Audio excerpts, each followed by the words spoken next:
पहले तो good morning आपको and good morning to everyone. सही बात कही आपने। ओपन एआई के साथ जो टीसीएस ने पार्टनरशिप की कल, उसी पर रिपोर्ट आई है और काफ़ी पॉजिटिव रिपोर्ट है। एआई डिस्ट्रप्शन को लेकर अभी हाल फिलहाल में कोई रिपोर्ट नहीं आई, आज इनफैक्ट नहीं आई और कल से तो हम डिस्कस कर ही रहे हैं इनफैक्ट। लेकिन टीसीएस पे जो रिपोर्ट आई है मॉर्गन स्टैनली की, काफ़ी पॉजिटिव है और टारगेट प्राइस देखिए आप, अच्छा खासा बढ़ा दिया है। 3540 का टारगेट प्राइस रख दिया है। करंट मार्केट प्राइस से अच्छा खासा अपसाइड पोटेंशियल नजर आ रहा है। जो ओपन एआई के साथ डील हुई है, टीसीएस की पार्टनरशिप हुई है, वो काफ़ी पॉजिटिव हो सकती है। मॉर्गन स्टैनली इस स्टोरी को वैसा मान रहे हैं जो कि 4-5 साल पहले क्लाउड के टाइम पर बनी थी। अब वहाँ पे हुआ क्या था, तो उस समय आईटी कंपनियों ने अमेजॉन, माइक्रोसॉफ्ट जैसे क्लाउड प्लेयर्स के साथ टाई अप किया था और लंबी ग्रोथ मिली थी। तो ये अब एआई के साथ जो पार्टनरशिप हो रही है, वैसी कुछ ग्रोथ मिलने की संभावनाएं मॉर्गन स्टैनली देख रहे हैं। और इससे क्या होगा, एआई प्रोजेक्ट से आने वाले साल में रेवेन्यू काफ़ी बढ़ सकता है। डेटा सेंटर का एंगल भी काफ़ी पॉजिटिव है। तो टीसीएस ने टीपीजी हाइपर वॉल्ट के जरिए डेटा सेंटर में अपनी मजबूती और बढ़ा दी है और साथ ही ओपन एआई से करीब उनका मानना है कि 100 मेगावाट का पहला क्लाइंट हो सकता है।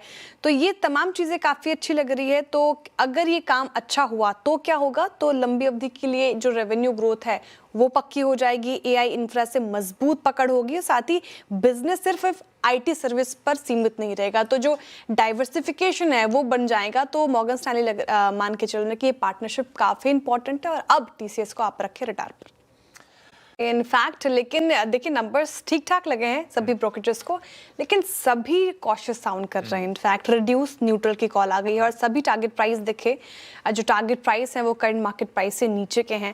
अब दिक्कत क्या है वो समझेंगे, लेकिन नंबर्स काफ़ी अच्छे रहे हैं। सभी ब्रोकरेजेस ने माना Q4 में जो ऑर्डर्स रहे साल दर साल वो बढ़ा है। एडजस्टेड एबिटा एस्टिमेट 19% बीट हुआ है। यहाँ पे ग्रोथ ड्राइवर्स रह सकते हैं आगे चलकर, infra, rail, grid, renewables, metals and minings, chemicals, सब चीज़। केपिक्स विजिबिलिटी नज़र आ रही है। केमिकल्स, फार्मा, ऑटो पावर में स्पेंडिंग बढ़ेगी। अब सवाल कि फिर रिड्यूस की कॉल क्यों आई है, तो नोमुरा को लगता है कि करंट वैल्यूएशन में काफ़ी पॉजिटिव चीज़ें जो हैं वो प्राइस्ड इन है ऑलरेडी और यहाँ से रिस्क रिवॉर्ड फेवरेबल नहीं लग रहा उनको। यूबीएस भी जो न्यूट्रल है, उनका भी यही मानना है। वो कह रहे हैं कि रिजल्ट तो ठीक ठाक है, क्रॉस सेगमेंट ग्रोथ देखने को मिली है, लेकिन उनके हिसाब से base order run rate growth अगर सस्टेन होती है तभी री रेटिंग की संभावनाएं है। तो ऑलरेडी जो अच्छी चीज़ें हैं वो प्राइस्ड इन है।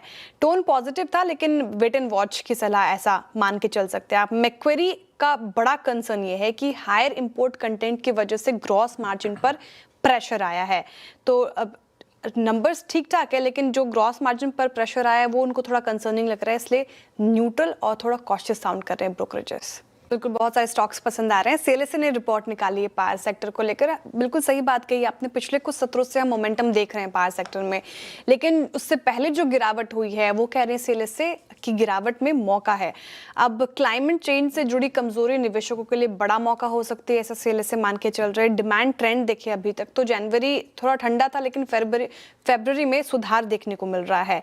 सप्लाई साइड अगर आप देखें तो फॉसिल और नॉन फॉसिल दोनों में तेज कैपेसिटी एडिशन हो रही है। फॉसिल यानी कि कोल वगैरह, नेचुरल गैसेस, और नॉन फॉसिल मतलब जो खत्म रिन्यूएबल हो सकती है जैसे सोलर और विंड। तो इन दोनों सेगमेंट में कैपेसिटी एडिशन कर रहे हैं, लेकिन सोलर जनरेशन थोड़ा सा कमजोर है, यहाँ ध्यान देने वाली बात होगी। अच्छा, पावर सेक्टर में किन स्टॉक्स को सबसे ज्यादा फायदा होगा, तो इंडिपेंडेंट पावर प्रोड्यूसर्स को स्ट्रक्चरल बदलाव का सबसे ज़्यादा फायदा होगा। तो इस सेगमेंट के लिए सबसे ज़्यादा पसंद आ रहा है सीएलएसए को एनटीपीसी, एनएचपीसी और पूरा सीएससी सेगमेंट, और कम फायदा होगा जेएसडब्ल्यू एनर्जी और टाटा पावर को। तो एनटीपीसी, एनएचपीसी, सीएससी आप रडार पर रख सकते हैं।